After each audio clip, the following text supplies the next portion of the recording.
Gênesis capítulo 6, nós faremos inicialmente aí a leitura dos versos 5 a 10, mesmo assentados.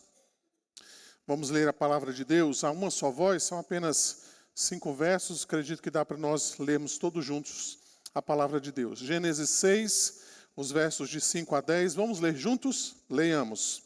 Viu o Senhor que a maldade do homem se havia multiplicado na terra, e que era continuamente mal todo o desígnio do seu coração. Então se arrependeu o Senhor de ter feito o homem na terra, e isso lhe pesou no coração.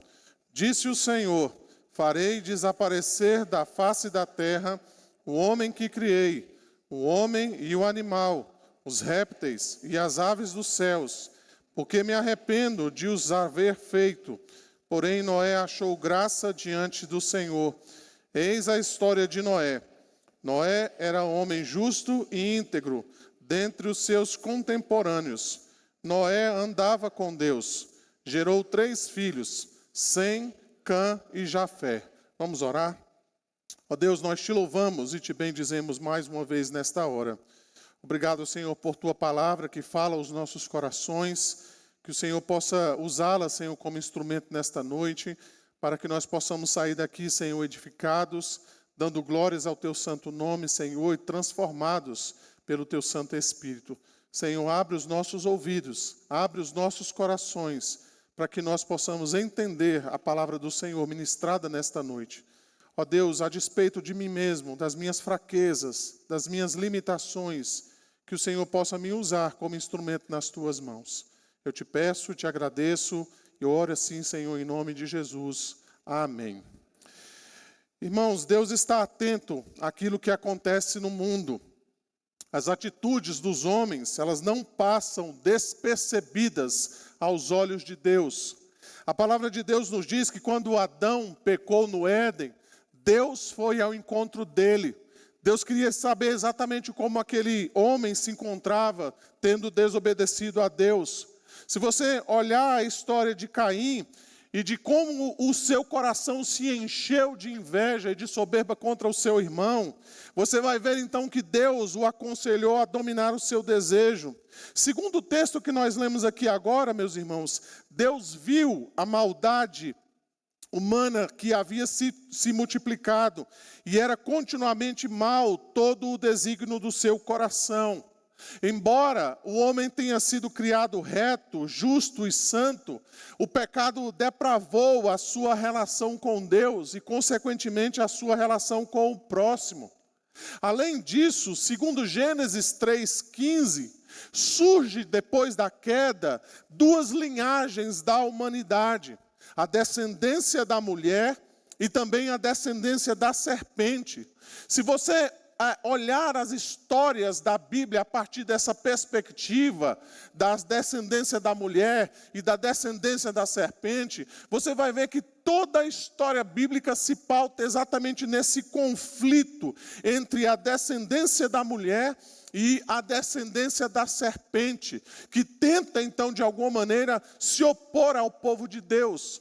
A história de Noé é uma dessas histórias, em que você então percebe claramente entre a descendência da serpente e a descendência então da mulher. Note então que nos tempos de Noé a maldade era notória.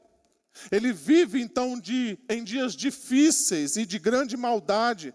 Ao mesmo tempo nós vamos perceber que Noé acha graça diante de Deus. Ou seja, Deus o acolhe de maneira misericordiosa. O tempo de Noé, meus irmãos, certamente não é um tempo diferente do nosso. Nós também enfrentamos dificuldades, nós enfrentamos desafios, nós enfrentamos exatamente esta luta entre os descendentes da mulher e o descendente da serpente, mas tudo isso então mostra para nós o plano redentor de Deus e como Deus então está conduzindo a história através então da sua vontade, através então do seu querer. E é isso então que eu quero olhar com os irmãos nessa noite, olhar para a história de Noé e procurar algumas lições importantes também para a nossa vida. Portanto, olha aí o texto bíblico, né? Se você puder manter a sua Bíblia aberta, vamos dar uma olhadinha então naquilo que o texto bíblico diz para nós. A primeira coisa que a gente pode observar aí, irmãos, diz respeito então à corrupção humana. Veja aí os versos 5 e também os versos 11 e 12. Viu o Senhor que a maldade do homem se havia multiplicado na terra e que era continuamente mal todo o desígnio do seu coração. Os versos 11 e 12 vai dizer: a terra estava corrompida à vista de Deus e cheia de violência.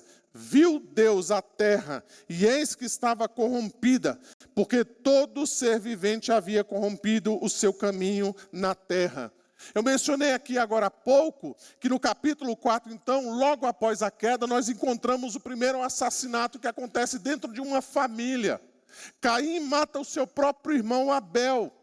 Em seguida, se você der uma voltinha, voltar um pouquinho lá em Gênesis, ainda no capítulo 4, você vai encontrar um homem chamado Lameque, que ele mata um homem porque ele me feriu, e ele mata um rapaz porque ele me pisou. Você percebe então claramente que após a queda, a maldade então começa a tomar conta da raça humana.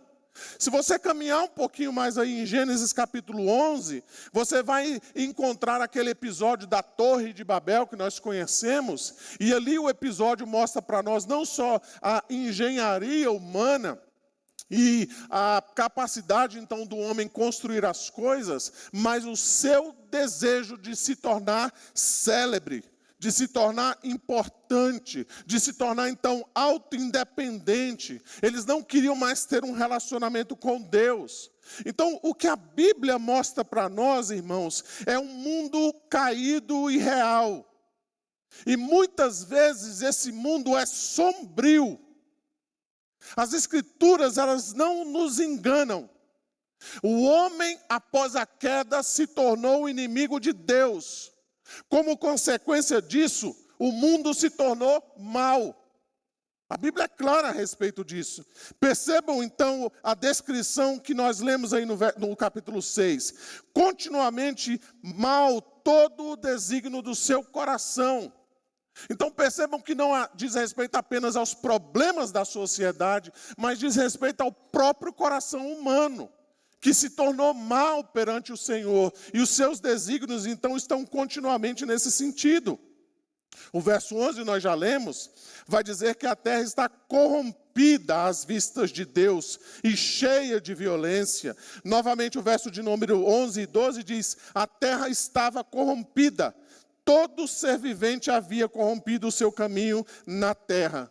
Então percebam que Gênesis 6 nos revela que as consequências da queda não ficaram apenas no jardim do Éden, mas elas vão de alguma maneira se espalhando a raça humana, e cada vez mais então esse nível de maldade se torna mais elevado. Você pode então perceber durante todo o curso do Antigo Testamento, você vai ver exatamente isso, a maldade das pessoas cada vez mais crescente. E isso não diz respeito apenas ao Antigo Testamento, mas se você chegar no Novo Testamento, pelo menos em dois textos, não é, que eu coloquei aqui, o primeiro é Romanos 1, os versos 18 a 32, nós não vamos ler, mas depois você pode dar uma olhadinha na sua casa, você vai encontrar uma descrição que o apóstolo Paulo então faz da raça humana sem Deus, e o outro texto também que é algo extremamente difícil a nossa leitura, está lá em 2 Timóteo 3, os versos 1 a 6, quando o apóstolo Paulo então menciona que nos últimos dias os homens vão estar cada vez piores na sua maldade.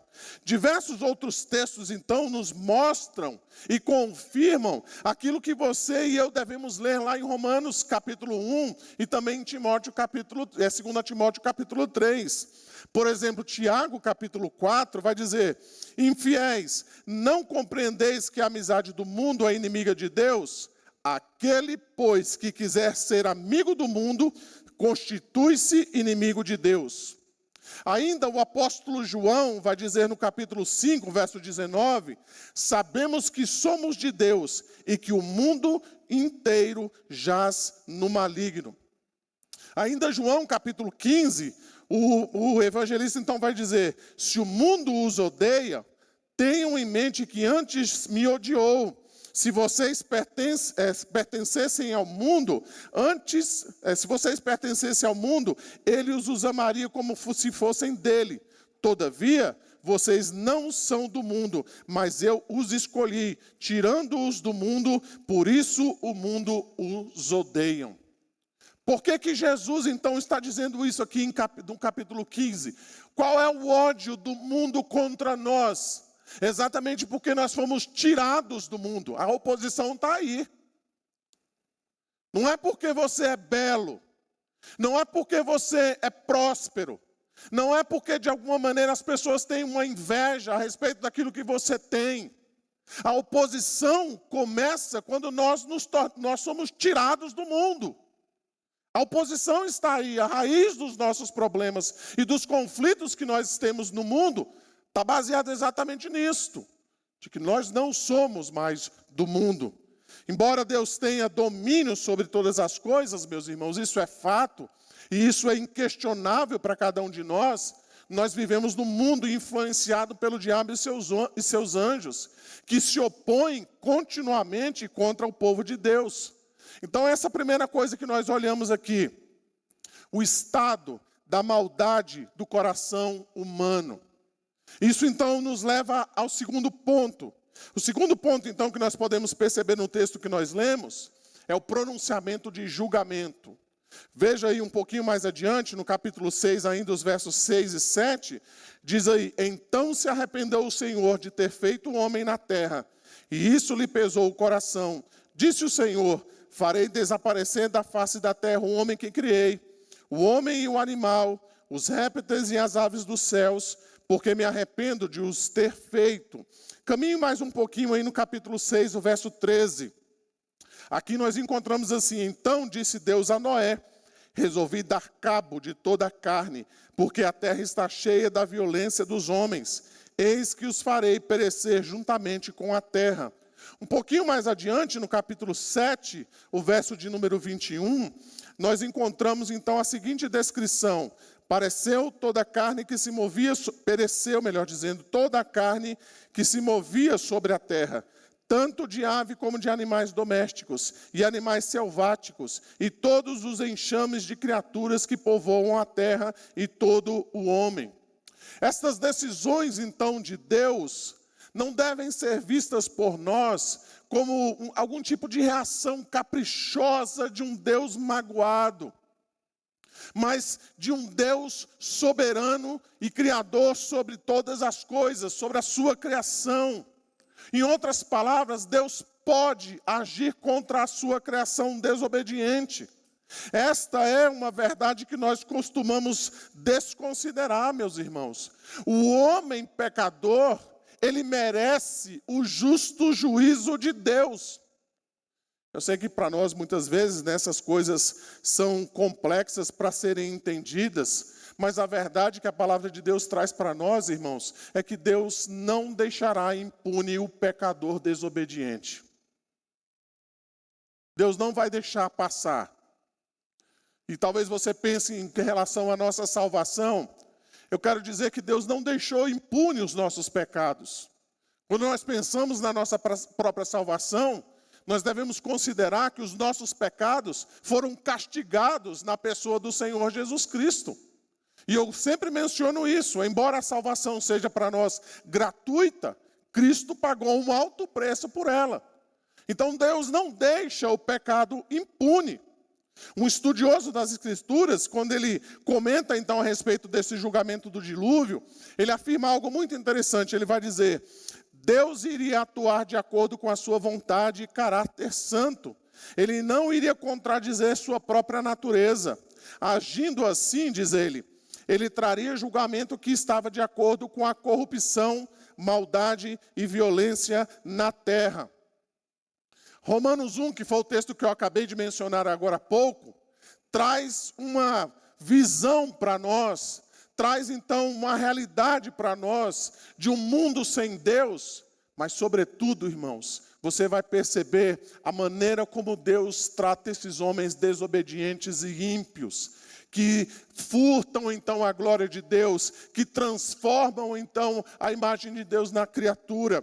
Veja lá, eu quero convidar você a abrir Romanos capítulo 1. Nós não vamos ler todo o texto, mas eu quero chamar a sua atenção para alguns versículos que aparecem aí para nós.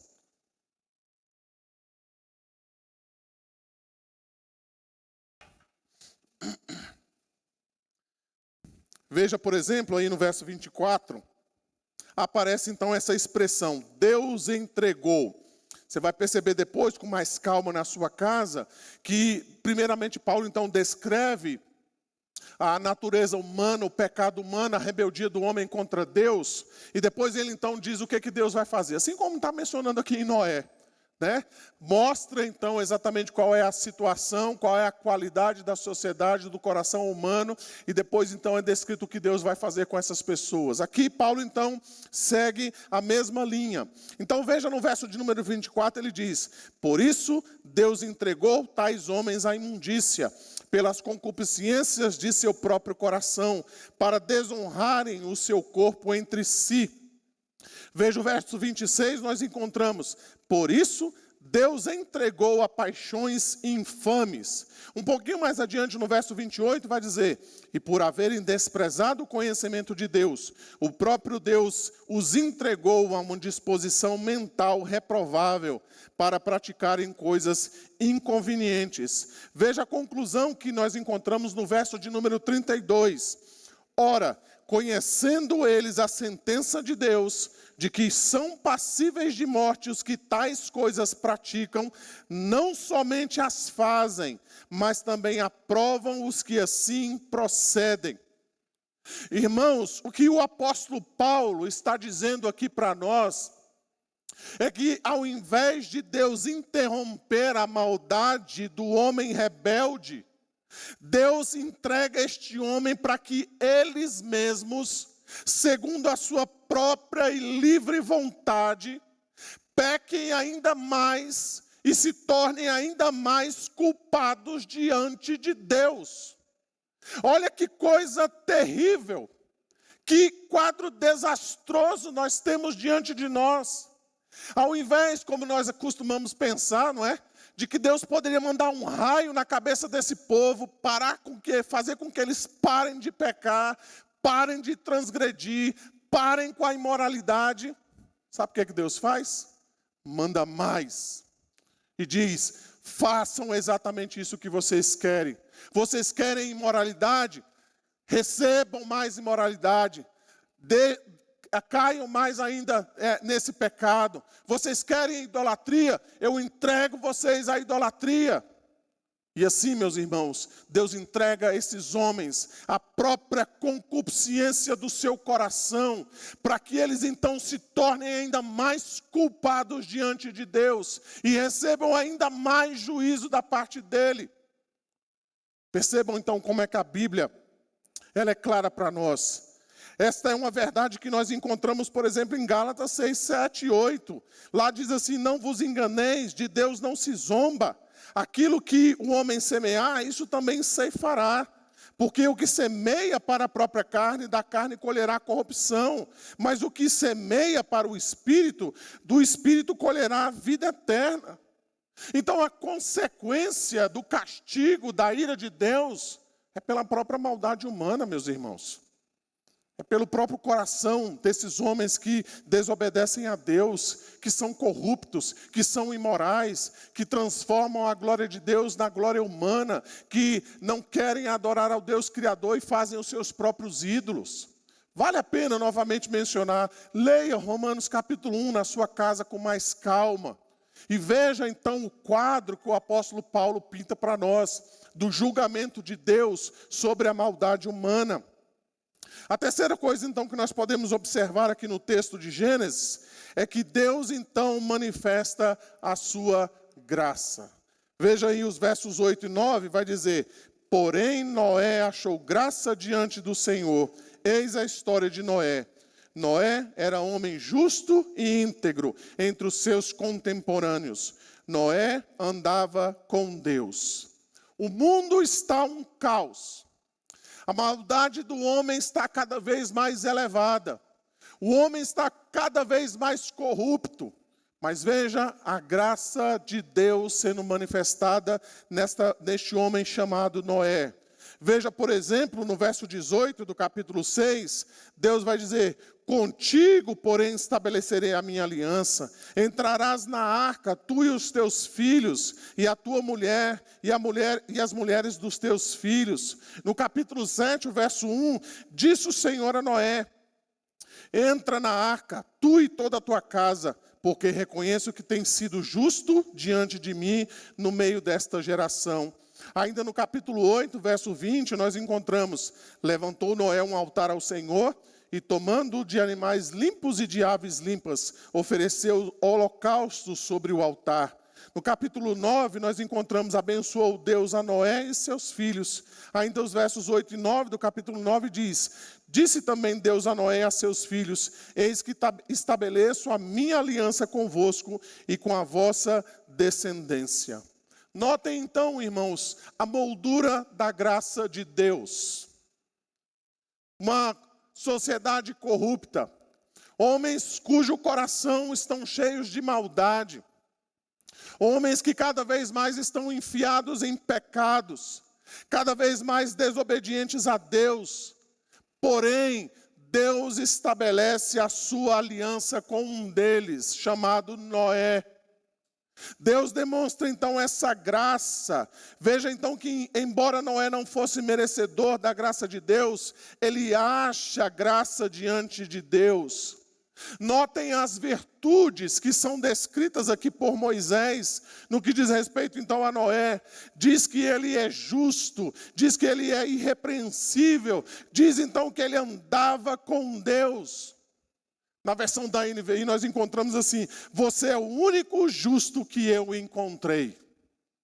Então notem, irmãos, embora a sociedade esteja dessa forma, Deus manifesta então a sua graça. Deus manifesta então a sua misericórdia. Notem que isso não tem a ver com as obras de Noé, não tem a ver com os méritos que ele pode conquistar diante de Deus, mas tem a ver exatamente com esse modo genuíno, íntegro, justo que ele anda diante de Deus. Ele expressa a sua fé diante de Deus, mesmo tendo ao seu redor uma sociedade completamente corrupta, mesmo tendo diante dele homens cujo coração possui um desígnio maligno, um desígnio mau. Isso não te parece algo extremamente atual? Quando muitas vezes nós reclamamos da sociedade e nós queremos inclusive justificar os nossos pecados, dizendo: pastor, todo mundo faz isso. A sociedade anda nesse caminho, o que é que tem eu fazer? Qual é o problema de eu fazer a mesma coisa, uma vez que todas as pessoas andam por esse caminho? Mas o que nós vemos aqui na vida de Noé, irmãos, é exatamente o contrário. Enquanto a sociedade anda por um caminho mau, Deus encontra e derrama a sua graça sobre este homem. Novamente, vale a pena mencionar que Noé não é merecedor da graça de Deus. Ele está em contraste, lembra que eu falei? Entre os descendentes da mulher e os descendentes da serpente. Noé se encontra então nessa questão, nesse ponto, de que ele faz oposição exatamente contra os descendentes da serpente, demonstrando então de que Deus permanece com a sua descendência, com a sua linhagem, que certamente vai culminar no Senhor Jesus Cristo. Então notem, irmãos, que embora Deus esteja anunciando juízo sobre toda a terra, Deus então poupa Noé e diz: eu vou salvar você, Noé, e eu vou salvar também a sua família. Notem ainda que o autor, ele faz uma menção muito interessante, não é? Quando ele quer reforçar então essa piedade de Noé, você vai encontrar diversas vezes essa expressão: Noé fez tudo exatamente como Deus, o Senhor, lhe ordenara. Você encontra aí no verso 22, também no capítulo 7, o verso 5 e também no verso 16. E algo que deve nos chamar a atenção no capítulo 7, o verso 16. E o Senhor fechou a porta após ele. A salvação não tinha a ver com Noé exatamente, mas Deus o chama à graça, Deus o ordena que ele construa a arca e Deus fecha a porta da arca. Porque Deus está demonstrando exatamente isto, de que aquilo que ele está anunciando, que é o dilúvio, Noé e a sua família será poupada. E como é que Deus demonstra isso? Ele fecha a porta da arca, irmãos, para que Noé e a sua família então seja salva. Veja então que isso assinala exatamente a proteção de Deus, a graça de Deus, dirigindo então a vida de Noé e da sua família. É isso que nós encontramos também no molde do Novo Testamento. Embora o Novo Testamento fale do homem como sendo alguém miserável, merecedor da ira divina, Deus resolve de maneira soberana e graciosa resgatar dentre essa massa caída alguns deles para a salvação gratuita e soberana. Veja, por exemplo, eu quero convidar você a abrir primeiramente lá em Romanos capítulo 3, os versos 21 e 23. Veja lá para nós darmos uma olhada nesse texto.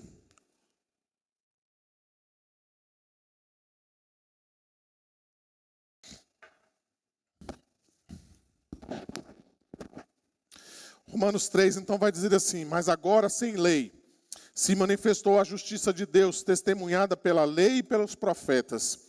Justiça de Deus mediante a fé em Jesus Cristo, para todos e sobre todos os que creem, porque não há distinção. Ele vai dizer: pois todos pecaram e carecem da glória de Deus. Veja ainda, meus irmãos, João capítulo 17, os versos 15 a 18. Abra lá também nesse texto, para nós darmos uma olhadinha lá.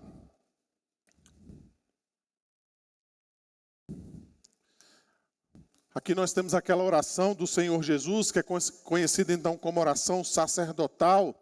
Aqui nós encontramos o próprio Senhor Jesus dizendo: não peço que os tires do mundo, e sim que os guardes do mal.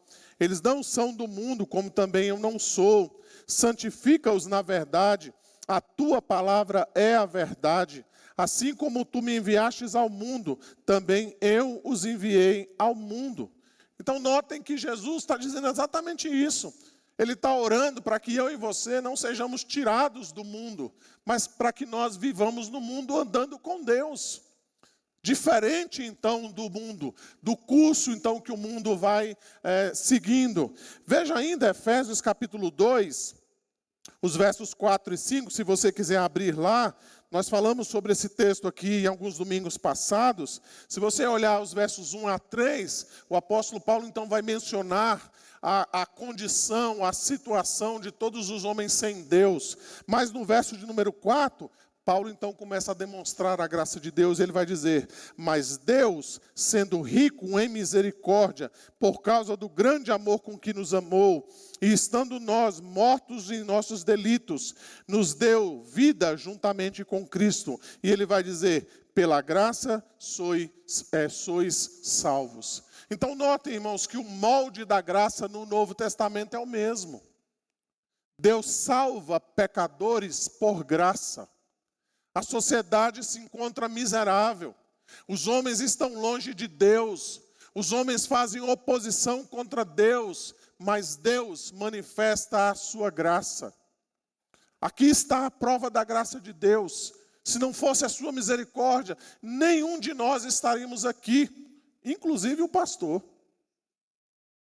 Mas a graça de Deus nos alcançou, nos transformou e nos trouxe então a presença do Senhor Jesus. E por fim, irmãos, eu quero só chamar a sua atenção para algo que deve saltar os nossos olhos no relato então da vida de Noé. Ela não deve passar despercebida aos nossos olhos. Veja então, meus irmãos, que Deus chama Noé para liderar a sua família. Veja então que todas as vezes que Deus fala a respeito então do dilúvio, da construção da arca e da aliança então que ele está fazendo, ele sempre se dirige a Noé. Veja, por exemplo, no capítulo 6, verso 9, diz: Noé andava com Deus.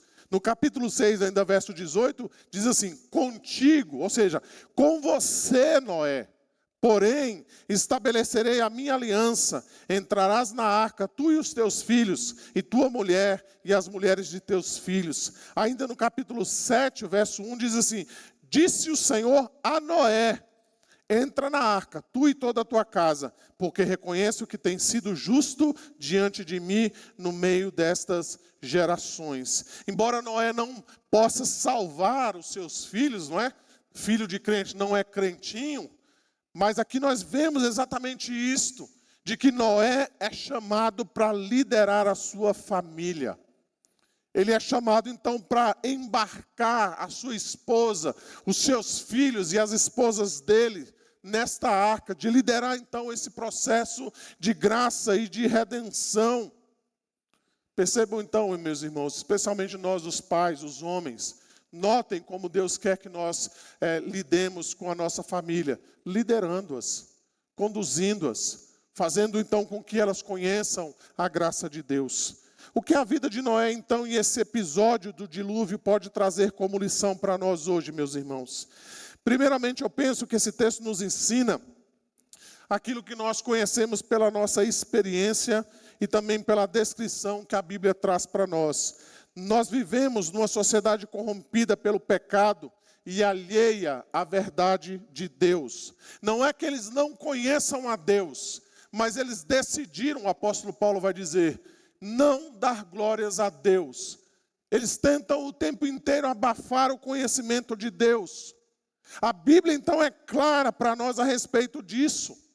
Nós não deveríamos, irmãos, nos assustar.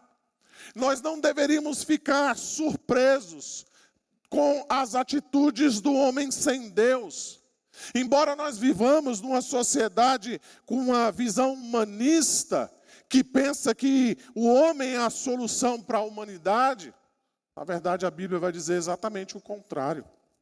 O homem não é a solução para o pecado, ele não é a solução para a sociedade. Veja que o estado da nossa sociedade é semelhante aos dias de Noé. Homens longe de Deus, cada vez mais cometendo cada vez mais pecados escabrosos, impiedade, injustiça, ódio e por aí vai. Por isso, meus queridos, nós não devemos ser inocentes nem ingênuos diante da sociedade em que vivemos. Nós não estamos, de maneira nenhuma, meus irmãos, vivendo num mar de rosas. Mas nós estamos diante de pessoas que, na sua grande maioria, não está buscando a Deus ardentemente.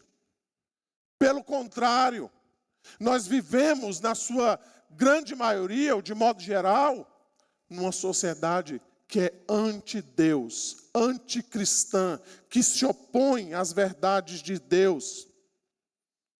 Embora nós possamos afirmar que podemos desfrutar de algumas obras da graça comum, isso é verdade, né? Não estou dizendo com isso que a gente não pode desfrutar de coisas boas na sociedade em que nós vivemos, até entre aqueles que não são cristãos.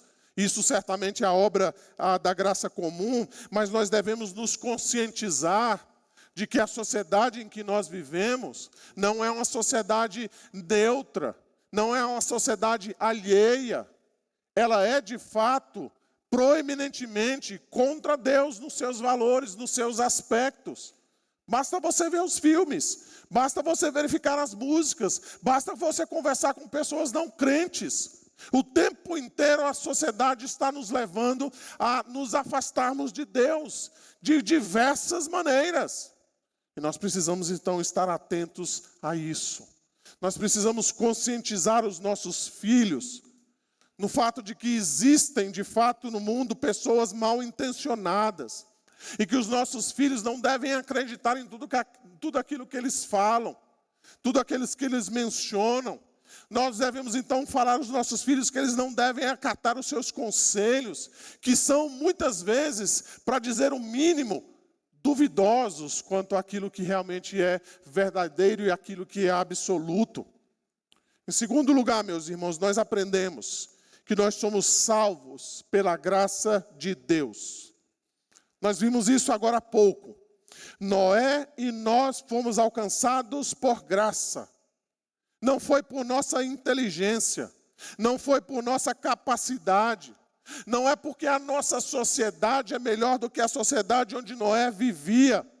O método de Deus, desde a queda, ou melhor, até mesmo antes da queda, sempre foi o mesmo: salvação pela graça de Deus.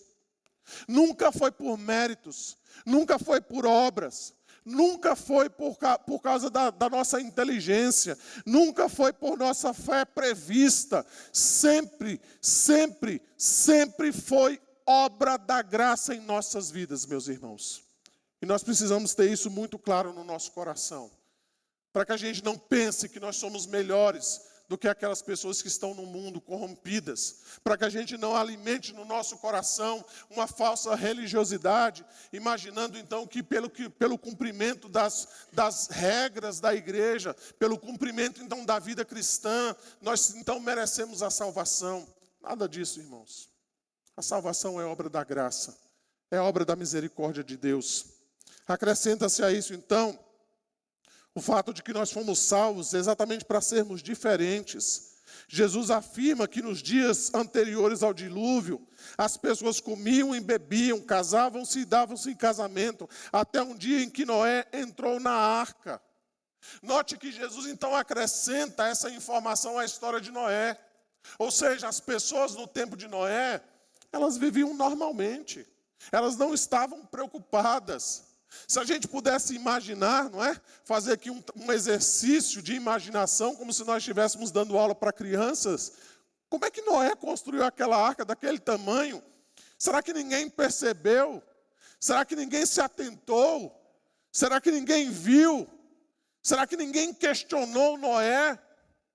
O que Jesus vai dizer, e que nós podemos então chegar a essa conclusão, é que talvez de fato aquelas pessoas perceberam a construção da arca, mas elas simplesmente não ligaram, elas continuaram as suas vidas, elas continuavam bebendo, casando-se, elas se davam em casamento, elas comiam, e de repente então veio o dilúvio, a porta da arca fechou e simplesmente inundou todas as coisas. Então notem, meus irmãos, que nos nossos dias também acontece isso, e nós somos chamados então a vivermos de modo diferente.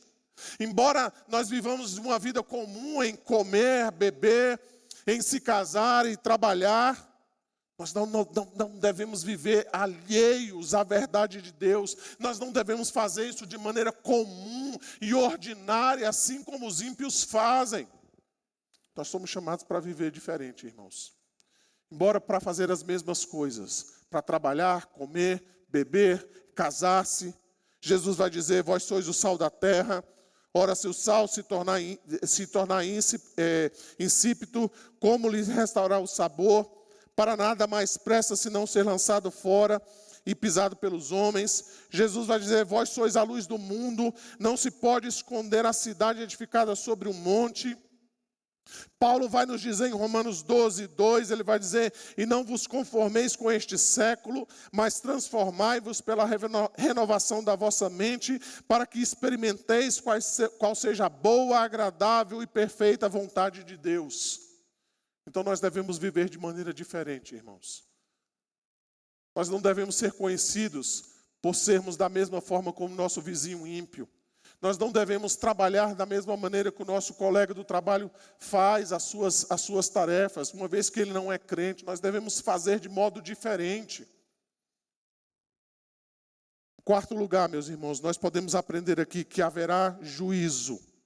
Não apenas a história de Noé, mas o Novo Testamento menciona o juízo final. Um acerto de contas, onde cada um será julgado segundo as suas obras. Jesus vai dizer: porquanto Deus enviou o seu Filho ao mundo, não para que julgasse o mundo, mas para que o mundo fosse salvo por ele.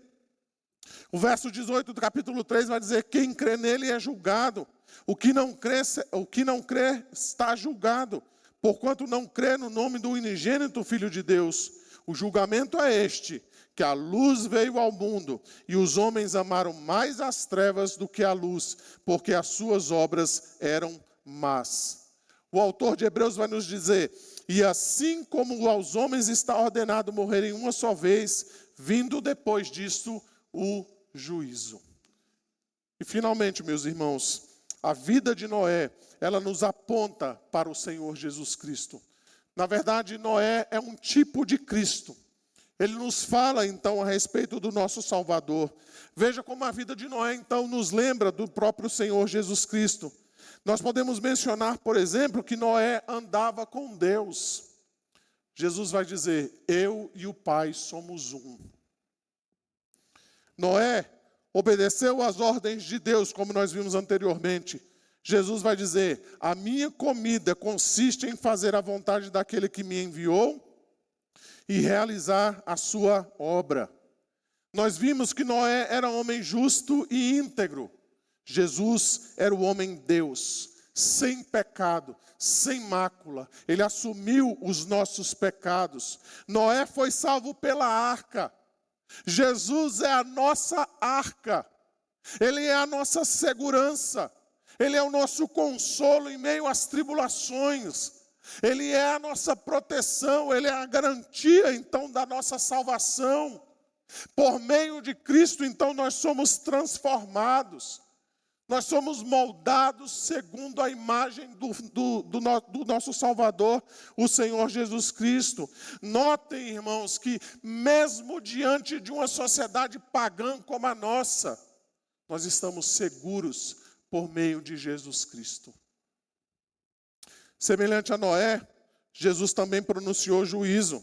Mateus 24, os versos 37 a 42, o Senhor Jesus Cristo, inclusive, vai narrar a história do dilúvio. Ele vai dizer, pois assim como nos dias de Noé, também será a vinda do Filho do Homem. Porquanto, assim como nos dias anteriores ao dilúvio, comiam e bebiam, casavam e davam-se em casamento, até o dia em que Noé entrou na arca, e não o perceberam, senão quando veio o dilúvio e os levou a todos. Assim será também a vinda do Filho do Homem. Então 2 estarão no campo, um será tomado e deixado o outro. 2 estarão trabalhando no moinho, uma será tomada e deixada a outra. Portanto, vigiai, porque não sabeis em que dia vem o nosso Senhor. Paulo, então, vai dizer, porquanto estabeleceu um dia em que há de julgar o mundo com justiça, por meio de um varão que destinou e acreditou diante de todos, ressuscitando dentre os mortos. Então, notem, irmãos, que não só a vida de Noé anunciou o juízo de Deus, mas Jesus também anuncia o juízo de Deus. E finalmente, meus irmãos, Jesus pronuncia graça salvadora aos pecadores. Ele vai dizer, vinde a mim todos os que estáis cansados e sobrecarregados, que eu vos aliviarei. Ele vai dizer, todo aquele que o Pai me dá, esse virá a mim, e o que vem a mim, de modo nenhum o lançarei fora. Logo, meus amados irmãos, se desejamos ter uma família abençoada, precisamos andar com Jesus. Devemos recebê-lo por fé, como o único e suficiente Salvador das nossas vidas. Devemos colocar as nossas famílias debaixo da confiança de Jesus, sabedores de que toda a provisão necessária nós encontramos somente em sua pessoa e na sua obra redentora. Portanto, meus irmãos, a família abençoada é a família que ama o Senhor Jesus Cristo. Que seja assim, então, para a glória e para o louvor do nome do nosso Senhor. Vamos orar, meus irmãos, nesse instante. Quero convidar você a se colocar de pé. Nós vamos ter a palavra de oração final e também vamos receber a bênção do nosso Deus.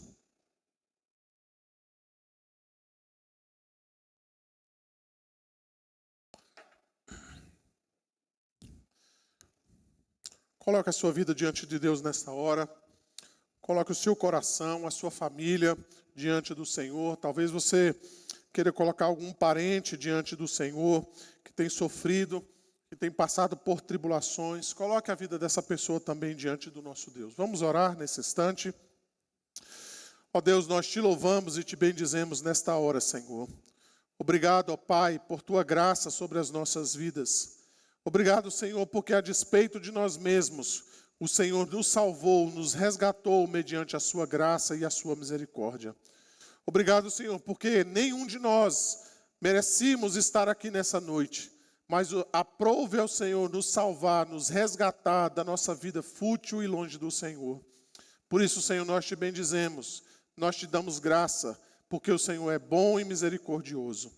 Senhor, que tu possas nos abençoar durante toda essa semana, que sejamos instrumentos nas tuas mãos para anunciar essa graça salvadora àqueles que ainda não te conhecem. Usa-nos, ó Deus, na nossa família, usa-nos, ó Deus, no nosso trabalho, na nossa escola, na faculdade, onde quer que estejamos, ó Deus, que o Senhor possa nos usar para anunciar estas boas novas, que Cristo Jesus morreu pelos nossos pecados, e que o Senhor possa nos abençoar durante toda essa semana, Senhor.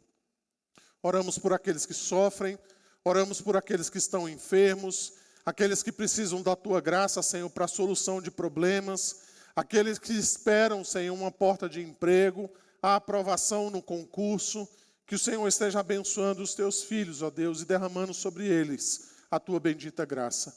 Leva-nos em paz, ó Deus, debaixo da direção do Teu Santo Espírito, e que em tudo, Senhor, em nossas vidas, o Teu nome seja glorificado. Assim nós te louvamos e te bendizemos nesta hora, e oramos em nome de Jesus, o nosso Salvador. Amém.